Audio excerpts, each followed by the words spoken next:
स्वागत है आप सभी का लर्निंग पॉइंट चैनल में।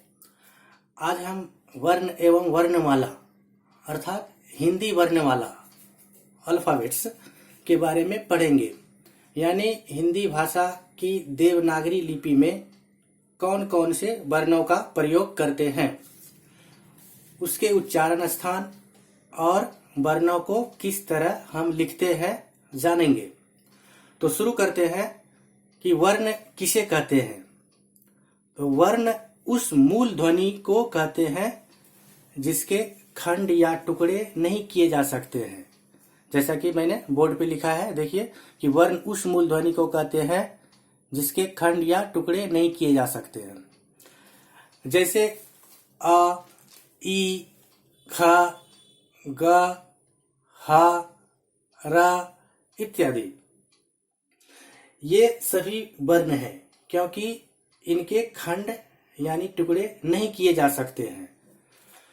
सोचो, एक समय ऐसा भी रहा होगा जब भाषा का आविष्कार नहीं हुआ होगा, तब मनुष्य केवल इशारों से ही विचारों का आदान प्रदान करता होगा। ऐसा कहा भी जाता है कि इशारों के साथ साथ मनुष्य ने चिन्हित भाषा का प्रयोग भी किया।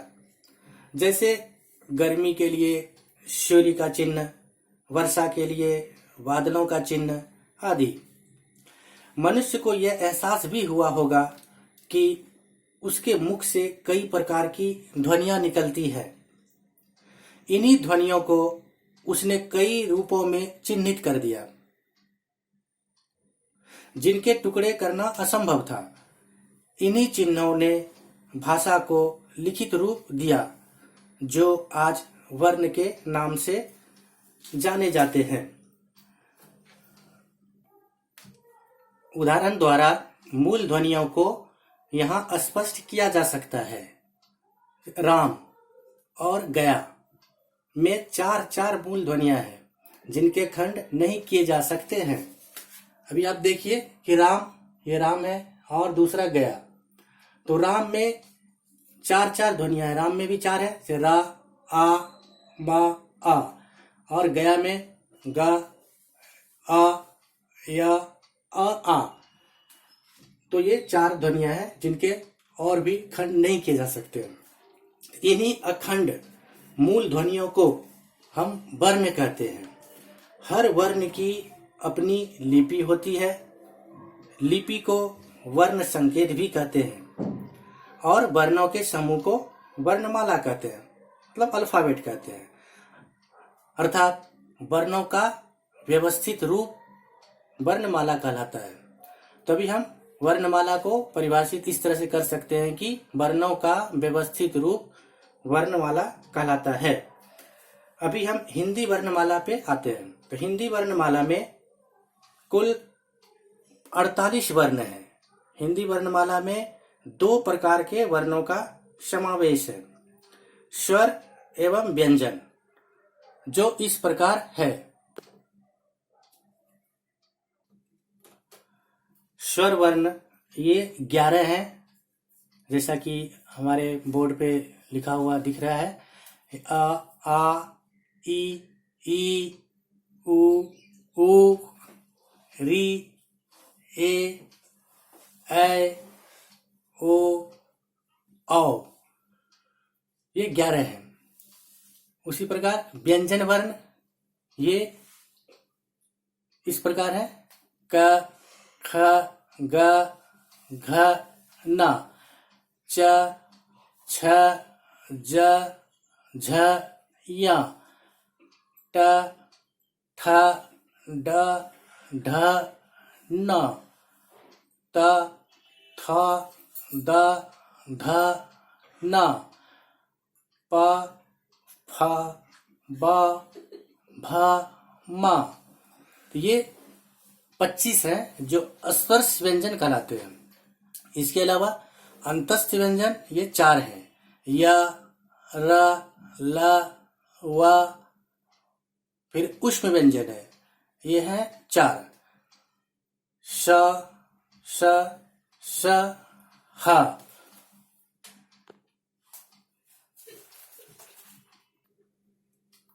अंतस्थ व्यंजन किसे अंतस्थ फिर हो गया य र ल व को अंतस्थ कहते हैं। ये स्वर और व्यंजन के बीच मतलब अंत स्थित है, इसलिए इन्हें अंतस्थ कहा गया। इनका उच्चारण जीभ, तालु, दांत और ओष्ठों के परस्पर सटाने से होता है। इन चारों वर्णों को अर्धस्वर भी कहा जाता है। ऊष्म, इनका उच्चारण रगड़ या घर्षण से उत्पन्न वायु से होता है, इसलिए इन्हें ऊष्म कहा गया। स, श, श, ह वर्ण ऊष्म कहे जाते हैं। तल बिंदु वाले वर्ण जो हैं वो कुछ हिंदी शब्दों में ड, ढ के नीचे और फारसी अरबी शब्दों में अ, क, ख, ग, ज, फ के नीचे तथा कुछ अंग्रेजी शब्दों में ज तथा फ के नीचे बिंदु मतलब तल बिंदु देते हैं। जैसे अभी हम हिंदी में देखते हैं, हिंदी में ड, इसका एक उदाहरण है हमारे पास सड़क, पड़ता। ढ, इसका उदाहरण है आषाढ़, पढ़ता। उसी तरह फारसी में क, जिसका उदाहरण है कवायद। ग, इसका उदाहरण है गरीब, यहाँ पर गरीब। फिर ज, इसका उदाहरण है बाजार। फिर फ, इसका उदाहरण है फारसी। अरबी में अ, महलम, ग, गैर। अंग्रेजी में ज, ईज।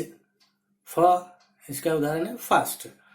तो इस तरह से हम देखें कि तल बिंदु वाले वर्णों का उपयोग हिंदी में कैसे होता है, फारसी में कैसे होता है, अरबी में कैसे होता है और अंग्रेजी में कैसे होता है या कहाँ कहाँ पर इसका हम प्रयोग करते हैं। अब हम आते हैं अयोगवा। अयोगवा जो कि दो है, अनुस्वार और विसर्ग। तो अनुस्वार और विसर्ग को अयोगवा कहा जाता है। अभी अनुस्वार और विसर्ग को अयोगवा क्यों कहते हैं? क्योंकि ये दोनों ना तो स्वर में है और ना ही व्यंजन में। अब हम वर्णों के भेद के बारे में पढ़ेंगे कि वर्ण के कितने भेद हैं। वर्णों के दो भेद हैं, अर्थात वर्ण दो प्रकार के हैं। पहला है स्वर वर्ण, दूसरा है व्यंजन वर्ण। तो पहले स्वर वर्ण के बारे में पढ़ते हैं। स्वर वर्ण यानी भावेल जिसे हम कहते हैं। स्वर उन वर्णों को कहते हैं जिनका उच्चारण किसी दूसरे वर्ण की सहायता के बिना होता है, अर्थात स्वर ऐसे वर्ण हैं जिनका उच्चारण स्वतंत्र रूप से किया जाता है।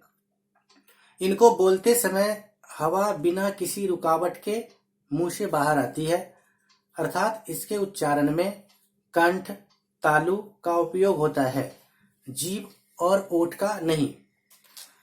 अब ये स्वर वर्ण संख्या में तो 11 हैं। अ, आ, ई, उ, री, ए, ओ, औ। अब स्वर वर्ण भी दो प्रकार के होते हैं। पहला है स्वर मूल और दूसरा संयुक्त स्वर। मतलब पहला है मूल स्वर और दूसरा संयुक्त स्वर। तो मूल स्वर में अ, आ, ई, उ, ए और संयुक्त स्वर में ए जो कि अ और ए के संयुक्त होने से बने हैं और औ जो कि अ और ओ के संयुक्त होने से बने हैं। अभी मूल स्वरों को भी दो भागों में बांटा गया है। मतलब मूल स्वर भी दो प्रकार के होते हैं। तो मूल स्वर के जो दो प्रकार हैं उसमें पहला है ह्रस्व और दूसरा है दीर्घ। तो ह्रस्व स्वरों को हम उच्चारण में कम समय में हो जाता है, अर्थात ह्रस्व के उच्चारण में कम समय लगता है। इसके अंतर्गत आ, ई, उ और री ये ह्रस्व स्वर के अंतर्गत आते हैं। इसके उच्चारण में हमें कम समय लगता है।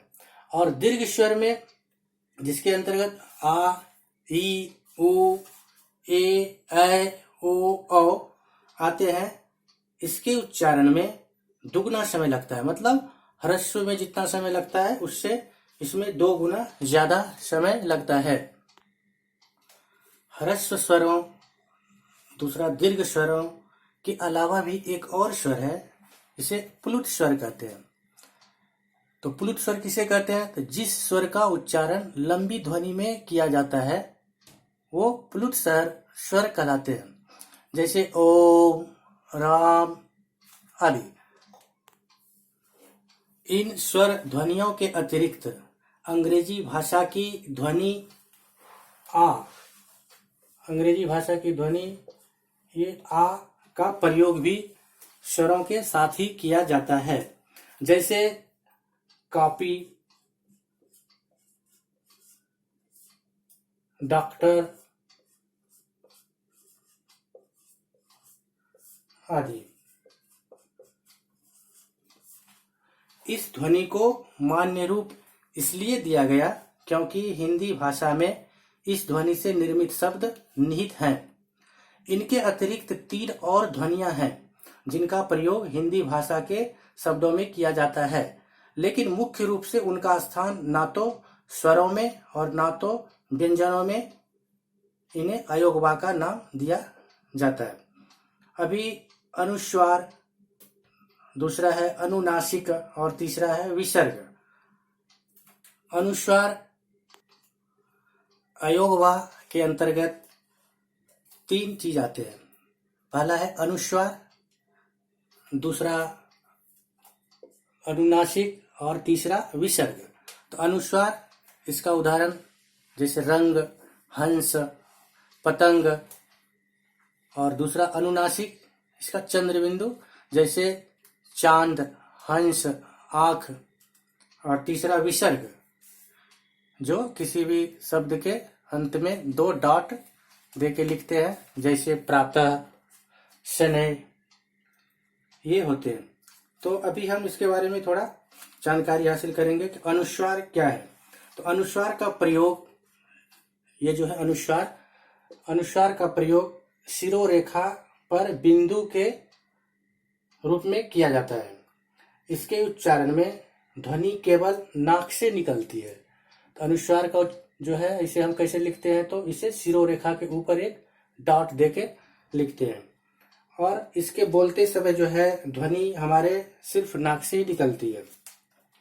दूसरा अनुनासिक, तो अनुनासिक का प्रयोग शिरोरेखा, ये शिरोरेखा है, इसके ऊपर चंद्रबिंदु, ये चंद्रबिंदु के रूप में किया जाता है, और इसका उच्चारण जो है करते समय मुंह और नाक दोनों से निकलती है।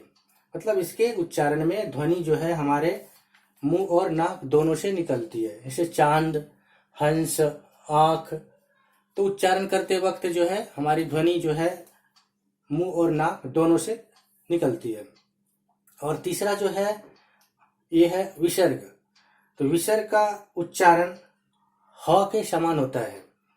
ये मुख्य रूप से संस्कृत के शब्दों के साथ प्रयुक्त होते हैं, जैसे प्रातः, शनैः। तो हम अभी देख रहे हैं कि बोलते समय विसर्ग जो है ह का उच्चारण निकल रहा है, प्रातः, शनैः। तो ऐसा लगता है कि बोलते समय हम प्रातः के अंत में ह और शनैः के भी अंत में ह का उच्चारण कर रहे हैं। मात्राएं, स्वरों का प्रयोग करने हेतु निश्चित चिन्ह है जिन्हें मात्रा कहा जाता है। ये मात्राएं व्यंजनों के साथ प्रयुक्त होकर स्वरों की ध्वनि देती है। अब ये मात्राएं कैसे स्वर से निकलती है? तो अ, तो इससे कोई भी मात्रा नहीं निकलती है, अर्थात इसमें कोई मात्रा नहीं है। आ, इससे आकर की मात्रा निकलती है। ई, इससे हर्ष ईकर की मात्रा निकलती है। ई, इससे दीर्घ ईकर की मात्रा निकलती है। उ, इससे हर्ष्यों की मात्रा निकलती है। ओ, इससे दीर्घ ओ की मात्रा निकलती है। री, इससे री की मात्रा। ए से एकर की मात्रा। ऐ से ऐकर की मात्रा। ओ से ओ की मात्रा, और औ से ओकर की मात्रा निकलती है। जैसे हम देख रहे हैं डबल रहता है इसमें सिंगल, इसमें भी डबल, इसमें ए सिंगल, और ये री है इसे, ये दीर्घो, ये हर्षो, ये दीर्घ ई, ये हर्ष ई, और ये आकर, मतलब आ की मात्रा इससे ये मात्रा, और इससे ये मात्रा निकली, ये इससे ये मात्रा, इससे ये मात्रा, इससे ये मात्रा, और इससे ये मात्रा, इससे ये मात्राएं, इससे ये मात्रा, और इससे ये मात्राएं निकलती है। ये सारी मात्राएं जो है व्यंजनों के साथ प्रयुक्त होकर उससे स्वर की ध्वनि देती है। अभी हम जैसा कि बोर्ड पे आप देख रहे हैं कि स्वर वर्ण से जो मात्राएं निकलती है वो व्यंजन वर्ण के साथ मिलकर जो शब्द बनाते हैं उसमें स्वर वर्ण का उच्चारण भी रहता है। जैसे क के साथ अ मिला तो इसमें तो कोई मात्रा नहीं है, जैसा कि हम पहले भी पढ़ चुके हैं। तो ये क तो हुआ इसका उच्चारण। इन शब्द में कमल। दूसरा क के साथ आ की मात्रा, क के साथ आ की मात्रा, ये आकर मिला तो का बना, और इससे जो शब्द बना कान। तो देखिए इसमें आ का उच्चारण दिख रहा है हमें कि कान। उसी तरह क की मात्रा, क के साथ ई की मात्रा मिली की, और इससे जो शब्द बना किनारा। तो देखिए ई की मात्रा हमें उच्चारण के वक्त पता चलता है। उसी तरह क के साथ ई की मात्रा मिली तो की बनी, जो कील शब्द के साथ मिलकर हमें कील में स्वर वर्ण की उच्चारण को दर्शा रहा है कि स्वर वर्ण का उच्चारण उसमें हो रही है। उस तरह क के साथ ऊ की मात्रा मिली तो कु बनी, और ये शब्द में मिलने के बाद कूली शब्द का निर्माण हुआ, और ये स्वर वर्ण का भी इसमें उच्चारण हमें दिख रहा है। आगे क व्यंजन से ऊ मिला जिसकी मात्रा ऊ है तो कु बना, प्रयोग हुआ, कु का प्रयोग करेंगे शब्द में तो ये कूलर। दूसरा क व्यंजन के साथ री स्वर का मात्रा लगी तो क्री, ये शब्द क्री जो है ये क के साथ मिलने से क्री व्यंजन बना, और इससे जो शब्द बना वो कृषक हुआ। क व्यंजन के साथ ए की मात्रा मिली तो के, और इससे जो शब्द बनाते हैं तो केरल।